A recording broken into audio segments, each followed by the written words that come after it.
আল্লাহর আদম হাওয়াকে সৃষ্টি করার কি প্রয়োজন ছিল, অথবা এই বিশ্ব জগৎ এগুলো সৃষ্টি করে কি উপকার পাবেন? আমার দ্বিতীয় প্রশ্ন হলো, সবকিছুই কেউ সৃষ্টি করেছে, তাহলে ঈশ্বর তাকেও অবশ্যই কেউ সৃষ্টি করেছে। আল্লাহ শব্দটার অর্থ কি? ভাই 3টা প্রশ্ন করেছেন। প্রথম প্রশ্নটা, আল্লাহ কেন আদম হাওয়াকে সৃষ্টি করলেন, এই সৃষ্টি করার কারণটা কি? বিশ্বজগৎ সৃষ্টির কারণ কি? আল্লাহ সৃষ্টি করেছেন আদম আর হাওয়াকে, তারা দুজনে শান্তিতে থাকুন, যাতে করে মানুষ যাতে আসতে পারে। তারা আমাদের সবার পূর্বপুরুষ।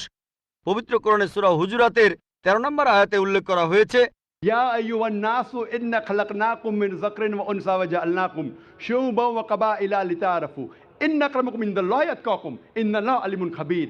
হে মানুষ জাতি, আমি তোমাদের সৃষ্টি করেছি এক পুরুষ ও এক নারী হতে, আর তোমাদের বিভক্ত করেছি বিভিন্ন জাতি আর গোত্রে, যেন তোমরা অন্যের সাথে পরিচিত হতে পারো। এই জন্য নয় যে অন্যকে ঘৃণা করবে। আর আল্লাহর কাছে অধিক মর্যাদা সম্পন্ন সেই ব্যক্তি যার আছে তাকওয়া। আল্লাহ যেটার মাধ্যমে মানুষের বিচার করেন, টাকা পয়সা নয়, গায়ের রং নয়, জাতি বা গোত্র নয়, ধর্মমত নয়, সেটা হলো তাকওয়া। সেটা হলো আল্লাহকে মানা, ন্যায়পরায়ণতা, ধার্মিকতা। তাহলে আদম আর হাওয়া আলাইহিস সালাম তারা আমাদের সবার পূর্বপুরুষ। আপনারও পূর্বপুরুষ, আমারও পূর্বপুরুষ, সব মানুষের। সেজন্য আপনাকে ভাই বলে ডেকেছি। ভাই, সব মানুষ ভাই ভাই।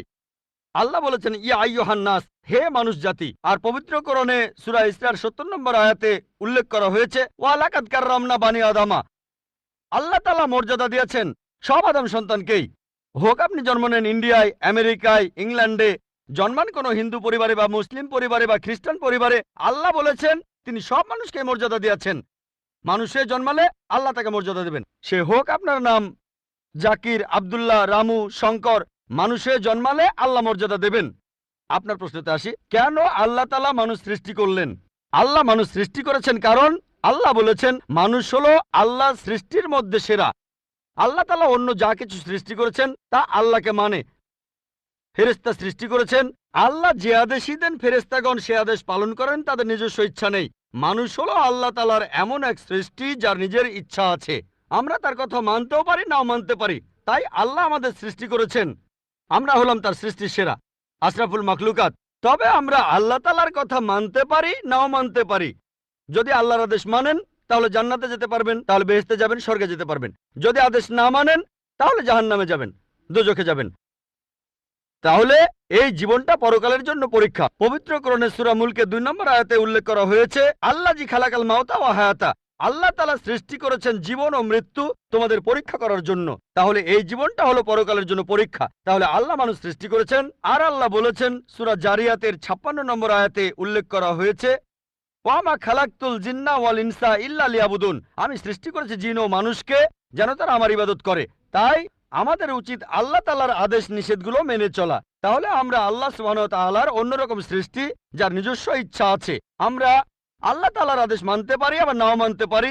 অন্যান্য সকল সৃষ্টি যেমন তারা, গাছ, পাহাড়, পবিত্র কোরআন বলছে তারা আল্লাহ তাআলাকে সেজদা করে, তার সামনে নতজানু হয়, আল্লাহকে মানে।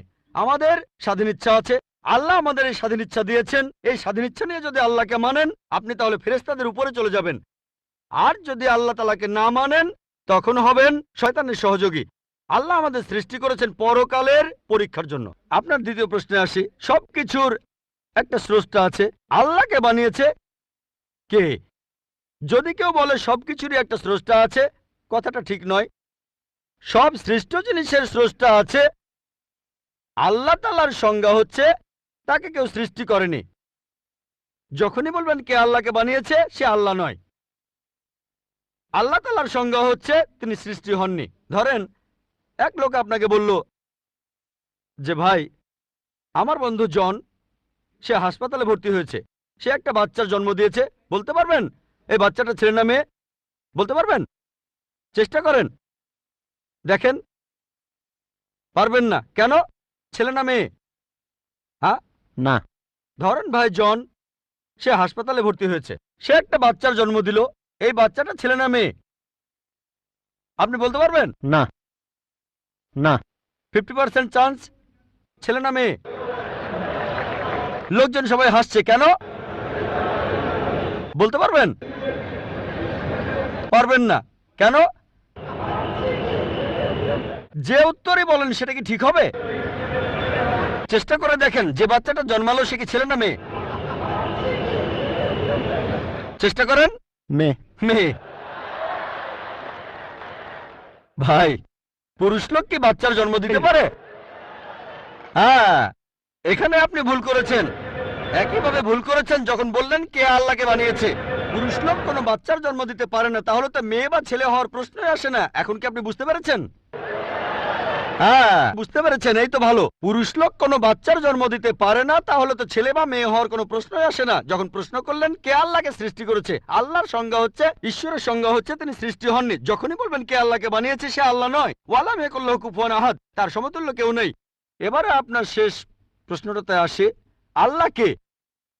আল্লাহকে সবচেয়ে সেরা সংজ্ঞাটা আছে পবিত্র কোরআনে সূরা ইখলাসে 1 নম্বর থেকে 4 নম্বর আয়াতে উল্লেখ করা হয়েছে। এখানে বলা হয়েছে যে কুল হুয়াল্লাহু আহাদ, বলো তিনি আল্লাহ এক, অদ্বিতীয়। আল্লাহুস সামাদ, তিনি অবিনশ্বর, চিরস্থায়ী। লাম ইয়ালিদ ওয়া লাম ইউলাদ, তিনি জন্ম নেননি, কাউকে জন্ম দেননি। ওয়ালাম ইয়াকুল্লাহু কুফুয়ান আহাদ, তার সমতুল্য কেউ নেই। এই হলো 4 লাইনের সংজ্ঞা আল্লাহ সুবহানাহু ওয়া তাআলার।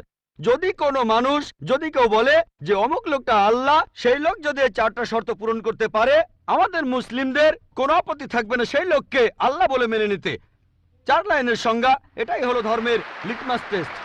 আল্লাহ তাআলার সংজ্ঞা প্রথমটা হলো কুল হুয়াল্লাহু আহাদ, বলো তিনি আল্লাহ এক, অদ্বিতীয়। আল্লাহুস সামাদ, আল্লাহ অবিনশ্বর, চিরস্থায়ী। লাম ইয়ালিদ ওয়া লাম ইউলাদ, তিনি জন্ম নেননি, কাউকে জন্ম দেননি। ওয়া লাম ইয়াকুল্লাহু কুফুয়ান আহাদ, তার সমতুল্য কেউ নেই। যদি হিন্দু ধর্মগ্রন্থগুলো পড়েন, সেখানেও একই রকম কথা বলা হয়েছে, কুল হুয়াল্লাহু আহাদ। এটা পাবেন আপনাদের ছান্দোগ্য উপনিষদে 6 নম্বর অধ্যায় 2য় অনুচ্ছেদের 1ম পরিচ্ছেদে। এক্কামে বিদ্বিতীয়াম, ঈশ্বর মাত্র একজন, দ্বিতীয় কেউ নেই। দ্বিতীয় টেস্ট আল্লাহুস সামাদ, আল্লাহ অবিনশ্বর, চিরস্থায়ী।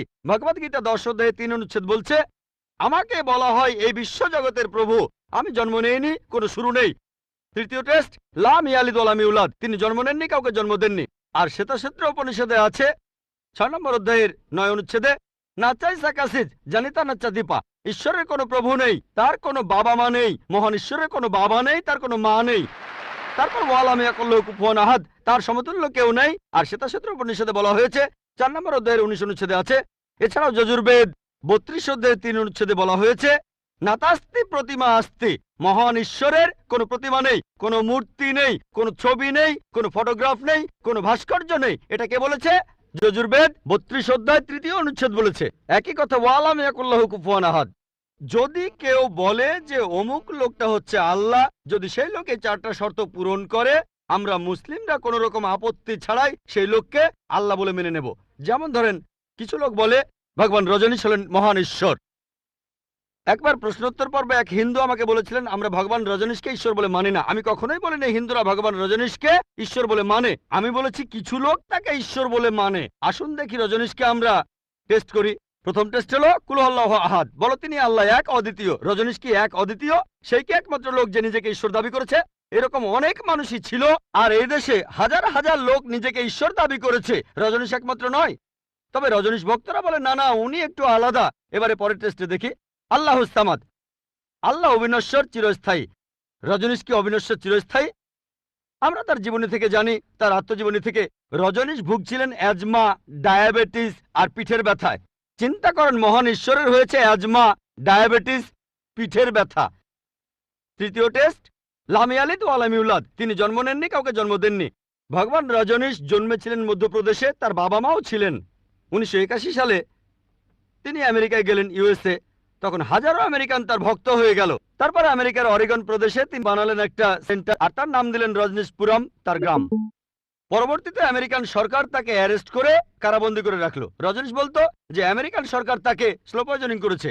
চিন্তা করেন, মহান ঈশ্বরকে স্লো পয়জনিং করা হয়েছে। 1985 সালে আমেরিকান